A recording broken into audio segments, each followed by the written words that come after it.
India की United Nations security council की permanent seat मिलनी चाहिए, इसके ऊपर बात की। आई है क्योंकि जो मेजर पावर्स है, चाहे यूनाइटेड नेशन, जो यूएस है, रशिया है, चाइना है, तो इंडिया, अगर हम समझते हैं कि हम तब तक टेस्ला है, that is just the tip of the iceberg. अभी तो स्टारलिंक भी इंडिया आ रहा है। आपको पता है स्टारलिंक क्या है? इंडिया जो है ना, वो इस वक्त हब है, जो पॉलिटिक्स का भी है, वो इकोनॉमी का भी एक बड़ा हब बना हुआ है। अरे जितनी डेवलपमेंट इंडिया के अंदर है उसका अक्स आप देखिए मैं जम्मू कश्मीर में नजर आता है। वो ऐसा लग रहा है कि वो ट्वीट उन्होंने कोई नया किया, लेकिन वो ट्वीट उन्होंने पहले किया था। जब आप खबर देखते हैं तो आपको पता चलता है। लेकिन बहरहाल ये एक बड़ी इंपॉर्टेंट बात है कि यूएस की तरफ से ऐसा कहा गया। नमस्कार दोस्तों, इलोन मस्क ने एक ट्वीट किया है कि भारत को यूएन की परमानेंट मेंबरशिप मिलनी चाहिए। ऐसा क्यों नहीं हो रहा है? इस पर जो पाकिस्तान के लोग हैं उनका भी रिएक्शन आया है और ये बहुत ही तेजी से वायरल हो रही है। आप देखिए इस वीडियो में। इंडिया की यूनाइटेड नेशंस सिक्योरिटी काउंसिल की परमानेंट सीट मिलनी चाहिए, इसके ऊपर बात की। उन्होंने ट्वीट किया था कि इंडिया, जो कि दुनिया का सबसे ज्यादा आबादी वाला मुल्क है, आखिर उसके पास यूनाइटेड नेशन सिक्योरिटी काउंसिल की परमानेंट सीट क्यों नहीं है, उसको ये सीट क्यों नहीं दी जा रही। और इसके ऊपर उन्होंने खुल के इज़हार ख्याल किया था और ट्वीट में ये कहा था कि दुनिया में जो ऐसे कंट्रीज जिनको के उनका हक मिलना चाहिए वो क्यों नहीं मिल पा रहा। उस ट्वीट को अब उसका जवाब दिया गया है यूएस की तरफ से। यूएस की तरफ से उसको रिस्पॉन्ड किया गया है और उसमें इस एलोन मस्क के इस स्टैंड को सपोर्ट किया गया कि इंडिया को यूएनएससी की परमानेंट सीट मिलनी चाहिए। जो यूनाइटेड नेशंस की रिफॉर्म्स हैं उसको सपोर्ट किया गया। यही नहीं बल्कि ये बात कही जा रही है कि जो टेस्ला है, that is just the tip of the iceberg. अभी तो स्टारलिंक भी इंडिया आ रहा है। आपको पता है स्टारलिंक क्या है? आपको भी बताते हैं। और इसी के पैरेलल पाकिस्तान के फॉर्मर फाइनेंस मिनिस्टर ये कह रहे हैं कि इस बार Pakistan future is at stake. वो ऐसा क्यों कह रहे हैं और कहां पर उन्होंने कहा, ये आपके सामने रखते हैं सब कुछ। सबसे पहले बात कर लेते हैं कि इंडिया की यूएनएससी की परमानेंट सीट पर इलोन मस्क ने जो ट्वीट किया, अब उसके जवाब में क्या कहा गया। तो देखिए, प्रेस ब्रीफिंग्स के दौरान आप जानते हैं कि स्टेट डिपार्टमेंट की जब प्रेस ब्रीफिंग्स होते हैं तो उसमें जो भी स्पोक्स पर्सन होते हैं, मैथ्यू मिलर हो, कोई जैक सलवान और बहुत सारे उसके अंदर आके जॉन करबी और होते हैं। तो इस दौरान जो है वहां पर वेदांत थे और उनसे सवाल किया गया कि जनाब वो एलोन मस्क जो है उन्होंने ये बात कही थी, तो उसके बारे में आपका क्या कहना है। अच्छा, उस पर उन्होंने अपना जो स्टैंड दिया है वो मैं आपके सामने रखे देती हूँ ताकि आप भी उसको जो है वो सुन पाए और आपको अंदाजा हो कि उन्होंने इसके ऊपर क्या कहा है। और उसके बाद जो हम इसको जरा तज्जिया भी के लेते हैं।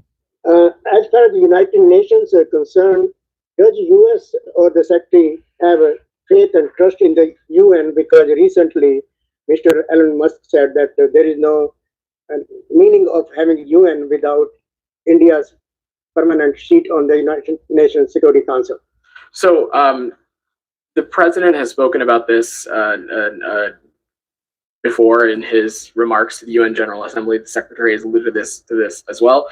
We certainly support reforms to the UN institution, including the Security Council, to make it reflective of the 21st century world that we live in. I don't have any specifics to offer on what those steps. तो उनका ये कहना था कि जो UN के उस पे है, अमेरिका इस चीज को सपोर्ट करता है कि यूएन की जो रिफॉर्म्स की बात की जाती होनी चाहिए ताकि 21st सेंचुरी के मुताबिक इसको जो 21st सेंचुरी की वर्ल्ड है उसके हिसाब से रिफ्लेक्ट हो सके। और ये जो है हम पहले प्रेसिडेंट भी कह चुके हैं और हमने इसके ऊपर पहले भी बात की है।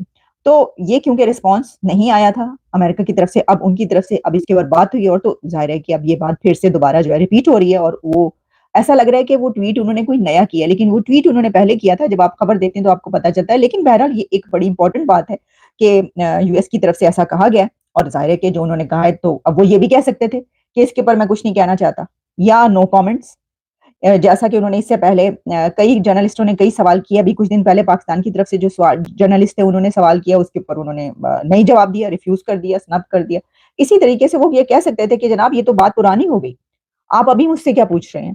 लेकिन ऐसा बात नहीं की गई। तो इसका मतलब है, और ये बात भी आप याद रखिएगा कि जो ब्रीफिंग्स होती हैं उसके अंदर जो जवाब देने होते हैं, जो सवाल होते हैं, वो सब उनको अंदाजा होता है और पहले से जो है ये तय होता है कि जनाब हमारा किसके ऊपर क्या मौकिफ है, क्या स्टैंड है, कि ये सवाल अगर पूछा गया तो इसके ऊपर हमारा क्या स्टैंड है। ठीक है जनाब। तो इससे ही पता चलता है कि वो दिन अब दूर नहीं है कि जब भारत को यूएनएससी की परमानेंट सीट जो है वो मिल जाएगी। और ज़ाहिर है कि ये बात तो अपनी जगह पर कि जो दुनिया का सबसे पॉपुलस कंट्री है और जो 5th लार्जेस्ट इकोनॉमी अभी अगले चंद सालों के अंदर 3rd लार्जेस्ट बनने की तरफ रवां-दवां और एक बहुत बड़ी इकोनॉमी, ताकत, तो फिर ये कैसे हो सकता है आप उसको रोक सकें? जो मर्ज़ी कर लें, वो ऐसी चीज़ें जो है वो नहीं रुक पाती। अच्छा, जहाँ एक तरफ ये है, वहीं पर अब ज़रा बढ़ते हैं हम दूसरे टॉपिक की तरफ, और वो दूसरा टॉपिक ये है कि ये बात बड़ी वो हो रहा था ना कि भाई एलोन मस्क आ रहे हैं और एलोन मस्क जो है वो इंडिया बस पहुंचने वाले हैं, और जाहिर है वो पहुंचने वाले हैं, रेड कारपेट का इस्तकबाल किया जाएगा उनका। रेड कारपेट वेलकम तो खैर जाहिर है एलोन मस्क को ही कौन नहीं देगा, लेकिन उसके साथ-साथ बड़े उनके प्रोग्राम्स हैं वहाँ पर, बड़े प्लान्स हैं। तो कहा ये जा रहा है कि ये जो है ना टेस्ला, ये तो कुछ भी नहीं है, क्योंकि टेस्ला के साथ उनके और भी प्लान्स हैं, और इन प्रिंसिपल उनके उन प्लान्स को भी सेकंड कर दिया गया या यस कह दिया गया। वो कौन-सा प्लान है? वो है स्टारलिंक। कि एलोन मस्क सिर्फ टेस्ला का प्लान लेकर नहीं आ रहे, बल्कि बीच में अब स्टारलिंक का भी प्लान स्टार्ट हो चुका है और इसमें शामिल हो चुका है कि स्टारलिंक भी इंडिया में आ रहा है। उठाई है, क्योंकि जो मेजर पावर्स है, चाहे यूनाइटेड नेशन, जो यूएस है, रशिया है, चाइना है, तो इंडिया, अगर हम समझते हैं कि हम तब तक कश्मीर को हासिल नहीं कर सकते जब तक हम इंडिया के साथ बराबरी के टेबल पे नहीं आते। तो पिछले 77 साल में हम कभी भी ज़रा सा भी हमें लगा नहीं है कि हम बराबरी के टेबल पे आए। तो हमारी इकॉनमी डे बाय डे जो है डाउन होती जा रही है। हम तब तक कश्मीर पे बात नहीं कर सकते। और जो हमारे बीच में मसला है, जो मेजर पावर है, जो आर्म डीलर है, वो कौन है? वही 3 मेन पावर है। वो जो एक बंदा हमें कोई चीज़ सेल कर रहा हो, तो वो क्यों चाहेगा कि अगला बार इनके बीच में जो मामला ख़त्म हो जाए और हम ये जो हमारी जो चीज़ मैं उन पे सेल कर रहा हूँ ये ख़त्म हो जाए? तो वो कभी भी नहीं चाहते। ये मसला क़यामत ही रहेगा। मैं नहीं समझता कि ये कश्मीर का मसला कभी सॉल्व होगा। ये चाहे सऊदीया का जो डेलीगेशन है, जो भी आए, इंडिया जो है ना वो इस वक्त हब है, जो पॉलिटिक्स का भी है, वो इकॉनमी का भी एक बड़ा हब बना हुआ है। अरे जितनी डेवलपमेंट इंडिया के अंदर है उसका अक्स आप देखें मैं जम्मू कश्मीर में नजर आता है। आप जम्मू कश्मीर में देखें कितनी डेवलपमेंट की है उन्होंने। और जो हमारे करंट सिचुएशन है उसको देखते हुए कोई भी कश्मीरी जो पढ़ा लिखा होगा वो नहीं चाहेगा कि वो पाकिस्तान का हिस्सा बने। वो चाहेगा कि मैं इंडिया का ही हिस्सा, क्योंकि वो हर एक बंदा यहाँ पे 5 to 7 लाख जो कर्जदार है, वो क्यों चाहेगा कि मैं जाके एक ऐसे मुल्क में जाऊँ जहाँ पे करप्शन है, जहाँ पे डाले वाला बड़ा कुछ मशहूर है यहाँ पे। आप ये बात बिल्कुल 100% ठीक कह रहे हैं।